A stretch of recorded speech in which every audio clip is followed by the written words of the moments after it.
Morning.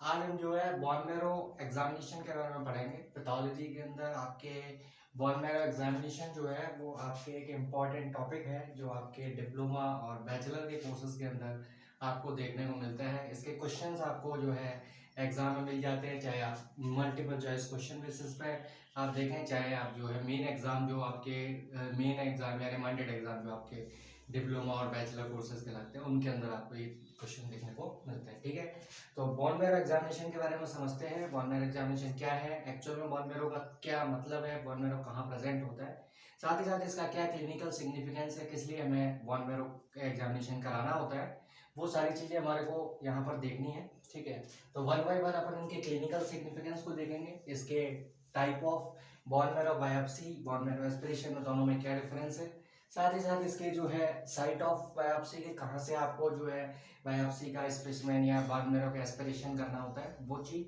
और इसके अलावा इसके प्रोसीजर और साथ में रिजल्ट्स के बारे में डिस्कशन करेंगे। ठीक है, तो आइए देखते हैं कि इसके अंदर क्या क्या पढ़ना है हमें। ठीक है, आइए बोन मैरो एग्जामिनेशन के बारे में देखिए। सबसे पहले तो अपन ये देखें कि बोन मैरो होता क्या है। बेसिकली हमारे जो है जितने भी लॉन्ग बोन्स होते हैं, लॉन्ग बोन्स के अंदर दो तरीके के बोन मैरो प्रेजेंट होते हैं। ठीक है, बेसिकली ये क्या है, आपके बोन मैरो लिक्विड और सॉलिड फॉर्म में प्रेजेंट होता है। ठीक है, तो आपके जो बोन मैरो है वो आपके एक तो होती है रेड बोन मैरो, इसके द्वारा ब्लड की सेल्स का फॉर्मेशन होता है। ठीक है, और एक होती है आपकी येलो बोन मैरो।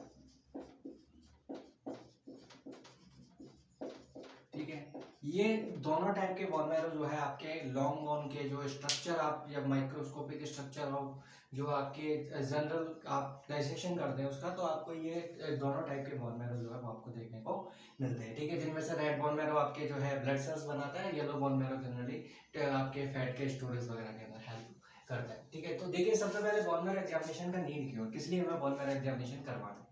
तो देखिए जनरली अपन क्या करते हैं कि जब भी एग्जामिनेशन करना होता है, कोई भी मेट्रोलॉजिकल डिसऑर्डर है, लाइक कोई टाइप का एनीमिया है, तो उस दौरान हमारे को एनीमिया की कंडीशंस को पता करने के लिए, एनीमिया को डायग्नोस करने के लिए हमारे को जनरली पेरिफेरल ब्लड स्मीयर जो है वो आपको परफॉर्म करने के लिए जो है डॉक्टर प्रिस्क्राइब करता है कि पीवीएफ एक बार जो है करवा के। अब उसमें जो है पेरिफेरल ब्लड स्मीयर में अगर प्रॉपरली डायग्नोस नहीं हो पा रहा किसी टाइप के एनीमिया को, तो देन अपन फर्दर जो है एडवांस मेथड पर जाते हैं और आप क्या कराते हैं, बोन मैरो का एग्जामिनेशन करवा के देखते हैं। ठीक है, यहाँ पर आपकी जो सेलुलर स्टडी है वो बहुत अच्छे से की जा सकती है। इसकी जो इंटरमीडिएट फॉर्म्स हैं जो सेल्स के डेवलपमेंटल फेज की हैं वो भी आपको अच्छे से देखने को मिल सकती है। इसके अंदर जैसे कि आप ल्यूकेमिया के अंदर देखते हैं कि जो डब्ल्यूबीसीज का जो आपके प्री मैच्योर फॉर्म्स हैं वो आपको ब्लड में दिखने लगती है, जिसकी वजह से आपको जो है ल्यूकेमिया यानी कि ब्लड कैंसर होता है। ठीक है, तो ऐसे ही आपके जो क्लिनिकल सिग्निफिकेंस है इसके अंदर जैसे aplastic anaemia, megaloblastic anaemia, sideroblastic anaemia, different type of anaemia है जिनमें आपको डिफरेंट आपके प्रॉब्लम्स देखने को मिलते हैं, लाइक एक्यूट ल्यूकेमिया है, मल्टीपल माइलोमा और रेटिकुलर एंडोथेलियल सिस्टम के जो डिजीज हैं इनके अंदर bone marrow examination mainly perform करवाया जाता है। इनके अंदर जो आपके डायग्नोस्टिक इंपॉर्टेंस इसलिए है क्योंकि इसमें जो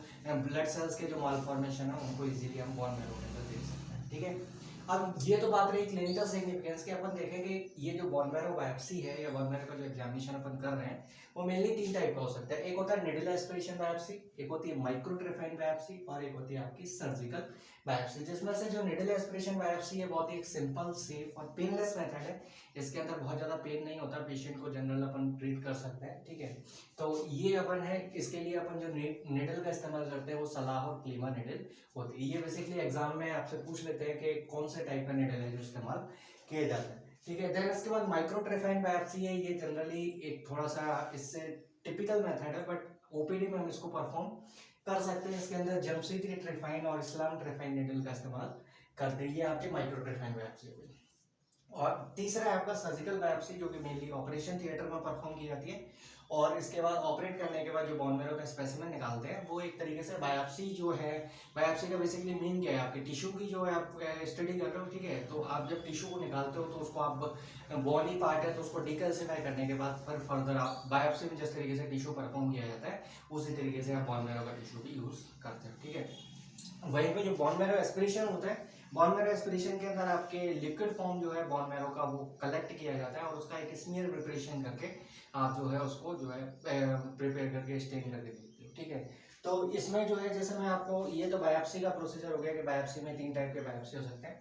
अगर हमने एस्पिरेशन किया है तो एस्पिरेशन के लिए और हम जो है कौन कौन से साइट्स है मेनली बायोप्सी के लिए अगर हम देखें तो आपके स्टर्नम, इलियक क्रेस्ट और एंटीरियर पोस्टीरियर इलियक स्पाइन जो है ये मेनली जहाँ से कलेक्शन किया जाता है। स्टर्नम का जो है यूज कम करते हैं क्योंकि आप जो स्टर्नम है ये यहाँ पर आपके जो है लंग्स के पंचर होने के चांसेस ज्यादा रहते हैं। ठीक है, तो मेनली आपके इलियक क्रेस्ट या एंटीरियर पोस्टीरियर इलियक स्पाइन ये आपके जो पेल्विक बोन है उसकी डिफरेंट पार्ट है, उनके लिए यूज करते हैं। और जो छोटे बच्चे होते हैं उनके अंदर जो आपका बायोप्सी वाला काम है वो आपके जो अपर एंड है टिबिया का, यानी कि जो आपके लेग का जो बोन है उसके अंदर आप करते हो अगर बच्चे का जो एज है वो 2 ईयर से अगर कम है। ठीक है, तो ये आपकी मेनली बोन मैरो बायोप्सी के जो है साइट है जहाँ से अपन कलेक्शन करते हैं। अगर हमारे को ये कलेक्शन हमने कर लिया है और इसका जो एस्पिरेशन हमने किया बोन मैरो का, उस एस्पिरेशन करके हम क्या करते हैं उस बोन मैरो एस्पिरेट के एक माइक्रोस्कोपिक स्लाइड के ऊपर एक ड्रॉप अपन रखेंगे। ठीक है, इसके अंदर अगर ब्लड आ रहा है तो आप पहले उस ब्लड को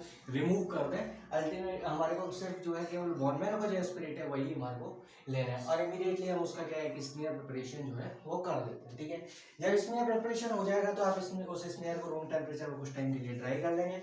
ड्राई करने के बाद उसको मेथनॉल में फिट कर दिया जाता है। ठीक है, ताकि उसकी जो सेलुलर मॉर्फोलॉजी है वो आपकी डिस्ट्रॉय नहीं हो। साथ ही साथ इसके बाद फिर आप इसको लीसमान स्टेन या जिम्सा स्टेन के द्वारा जो है इसको स्टेन कर सकते हो और देन माइक्रोस्कोपिक एग्जामिनेशन आप उस प्रिपेयर्ड स्मीयर का कर सकते हो। अब हमारे को देखना है कि इसके अंदर माइक्रोस्कोपिक एग्जामिनेशन जब हम करते हैं तो उसके अंदर क्या क्या रिजल्ट्स आपको देखने को मिलते हैं। ठीक है, तो आइए देखते हैं इसके रिजल्ट्स के बारे में।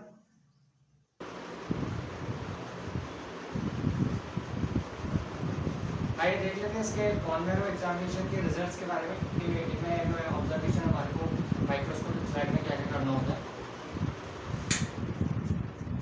देखिए इसके अंदर सबसे पहले तो आपको जो सेल्स है वो आपको एक डार्क ब्लू मासेस के रूप में अपीयर होती है और फैट जो है वो वैक्यूल्स के फॉर्म में जो आपकी जो रेक्टिका होती है उनके रूप में आपको जो है फैट ऐसे जो है डिपॉजिट हो जाता है। ठीक है, इस तरीके से।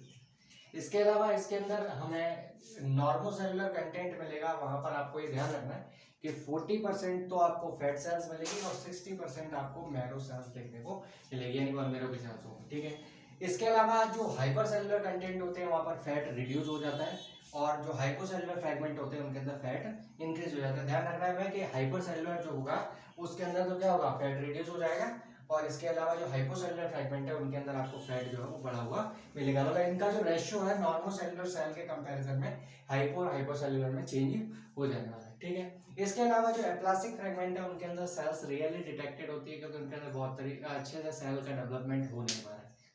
ठीक है, तो ये जनरल आपके माइक्रोस्कोपिक एग्जामिनेशन में ऑब्जर्वेशन देखने को मिलेंगे।